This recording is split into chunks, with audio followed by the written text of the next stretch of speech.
Loush, Loush, Ibby, and you. Oh boy. Oh man. I'm tired today, man. I'm kind of tired too. The world, was shocked. Huge impact last week when the first presidential debate happened. We're Canadians. We like to watch it just as a sporting event more than anything. I think that America is in deep trouble for a number of reasons. And I don't think that any of the candidates that they have at their disposal right now are legitimate people, like actual real, solutions to the social, political, racial, economical, all the issues that are happening in the States right now. Yeah. It's crazy. But Craziness. we watched the debates in anticipation, especially now that Trump is a part of the circus. He is the main event. He's the dude. He, I think, did a great job against Hillary 4 years ago. Oh, Can't believe that was 4 years ago. Demolished her. Because she was trying to be a politically correct robot and he was just being himself. Yeah. And I think that's what the people wanted. Literally.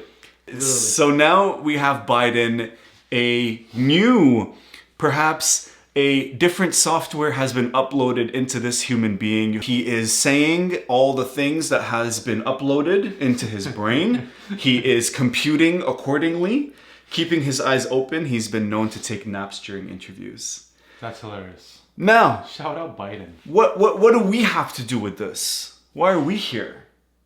Well, apparently, Mr. Biden decided to just slide an Arabic word halfway through one of the debates. Yeah, and he did it in a way that Made zero sense. Like it made zero sense, but it curiously was a little bit in context. Yeah, I see what you're saying. Okay. Like, I think it was the shock. So basically what happened was they were debating about taxes and President Trump was being grilled on how much taxes he's paid. And Biden interrupted him and said the word, when are you going to pay? Or when will that be? Inshallah. Almost asking it like a question. In fact, let's take a look. Let's watch at exactly what transpired between these two robots. Millions of dollars, and you'll get to see it. And you'll get to see it. But let me just tell you, Chris, let me just say something, that it was the tax laws. I don't want to pay tax. Before And you can see how that threw... dollars, and you'll get to see it. And you'll get to see it.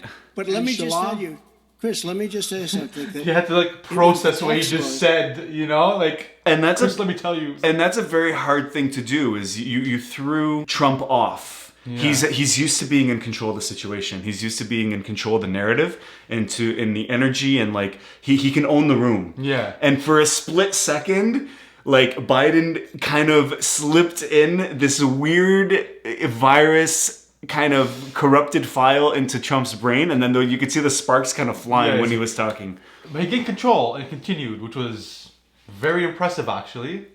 Let's talk about the word inshallah. Yeah. All right. Inshallah, I mean, it's not inshallah. It kind of sounds like enchilada. Yeah. the way he said it, he completely destroyed the word. Inshallah, in its literal definition, means if God wills it. If God wills it, we will be able to do such and such.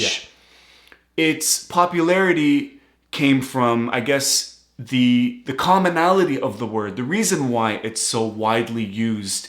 And it's an Arabic word. It's not just a word that's common in Islam. It means, inshallah, actually literally means if God wills it, regardless of the religion. And it became a part of the day-to-day life of devout and practicing Muslims. It's yet another example as to how God is always on the tip of your tongue. You always have him in your heart, mind, and also when you speak. That's religiously. Culturally, it has been altered. Definitely. It's been altered in a way where I guess sarcasm comes into play. Yeah. A little bit, yeah. A little bit. I see what you're saying with sarcasm, but doesn't necessarily they're just saying it to be sarcastic. Some do. Some do. Some do, culturally. Yeah. Okay. Some do. I think that it's been transformed in a way. I think the original meaning of the word inshallah has been changed. If somebody asks me to do something and I have no intentions of doing it, I could say, okay, inshallah, Yeah. Inshallah, inshallah. You know, like kind of like just rubbing it off, which I think a lot of religious people take issue with, because the traditional sense of the word is being perverted, it's being altered in that way. Let's look at now the community's reaction to what happened. Right? There's a lot of American Muslims that got really excited. There's a lot of, people saying like, Habibi, it's our time. Or, as Joe Biden would say, Alhamdulillah. I think instinctively people said, wow, for the first time ever in a US presidential debate, not only was an Arabic word used, but a religious Arabic word used. Yep. Not only was those two things, but in the third thing was it was actually used in somewhat the right context. Yeah. Right? Yeah. And he got a lot of Muslims' attention, man. I'll tell you that much. He got the attention. He got the attention. He has a marketing, he has a communications, PR, public relations team that works for him. Was this word preloaded in his notes to drop at his discretion as a means to appeal to his constituency, to his demographic? Do visible minorities relate more with the Democratic Party? Yes. Do Muslims and other religious minorities relate more to the Democratic Party? Yes. Was this a way for Biden to leverage that? 1,000,000% yes.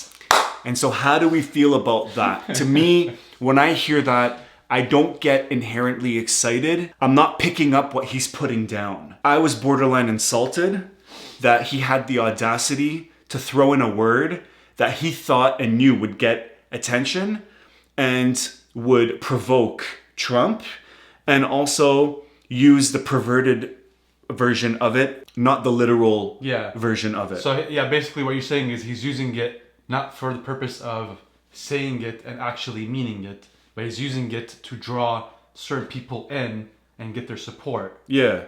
Culturally, I think it's hilarious. Yeah, it is. Culturally, just like Baba, just like Dad would say, inshallah, we know it's probably not going to happen, right? I've asked him for 55 things in the past hour. I mean, I'm not going to blame the guy for throwing a few inshallahs at me.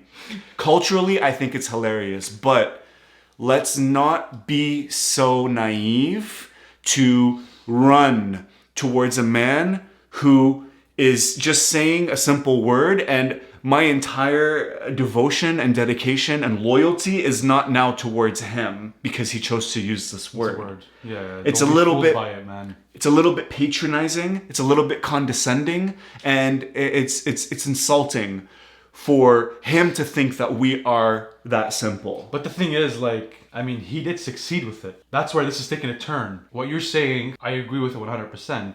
But what his intentions are, and the reason why he said it, he actually got what he wanted from it. Because look at all these people commenting, bro. Yeah. Everybody's into it. It is getting attention, but then the question then becomes, is it the right attention? Did he do more good than bad by saying it? A debate is supposed to be an exchange of ideas. Yes. And of solutions, and what these people can do for the American public. And I think that they understand also the power of memes. I think that they understand the power of social media. Of course. And they're starting to use it. They have a full team behind them to explain all that stuff to them, and somehow it works too. Yeah, I mean, Trump arguably won the elections because of the social media traction and all the memes that came out of the debates as he plowed through the other candidates, just by his wit and comebacks. Get to see it. But let me just tell you, Chris, let me just say something, that it was the tax laws. So he's saying, so the context again is when, inshallah, as in when, never. Yeah. You know what I mean? And so he's correlating the word inshallah with never. Never, yeah. Or God wills it, as in, if God wills it, then we're never going to see it. Yeah, and that's the thing. People got sucked into this whole debate and him saying the word inshallah just because he said it. They don't care how he used it, why he used it, the purpose behind it, the reasoning, nothing.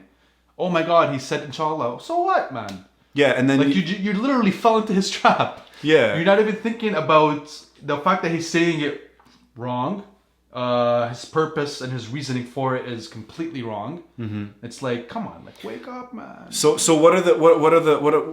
what's the impact now? What are the potential effects that this is going to have? Well, he probably excited, I think, for me personally, the simple-minded folks that just needed a word to win them over. Yeah, these guys were like literally in the middle. Like they don't know if they want to go Biden or Trump. He said, "Inshallah, all right, let's do it." You know what I mean? It. That's it. Now the White House is going to be known as the Brown House.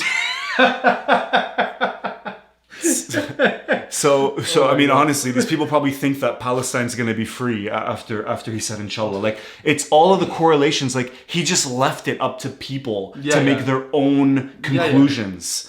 And it's just so easy for him. 100%. So that was number 1. Number 2, he probably alienated, and that's more how I'm feeling, he probably alienated and insulted the educated demographic that are like, bro, like, don't do that. Don't do that. If you want, you go to a mosque, or you go to the Arab community, or you go to a church where they also use Inshallah, and you use that word in the right context, and you show that you actually give a shit, rather than just trying to make a soundbite 100% and a meme.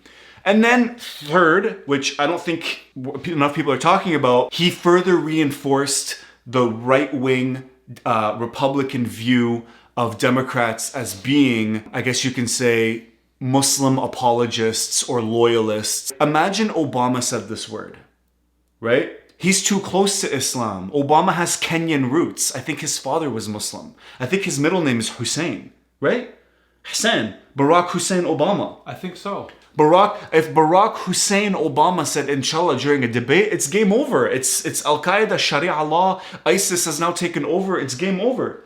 Even though he upped his drone policy and burnt Yemen to the ground and like did all this stuff during his term. Yep. But Biden, I think he's distant enough from Islam to be able to use the word where he thinks it's going to benefit him. But you can only imagine how the Republicans are feeling, you know, saying like, this guy actually used, not an Arabic word, it's the Nation of Islam now that's taking over. They've taken our jobs.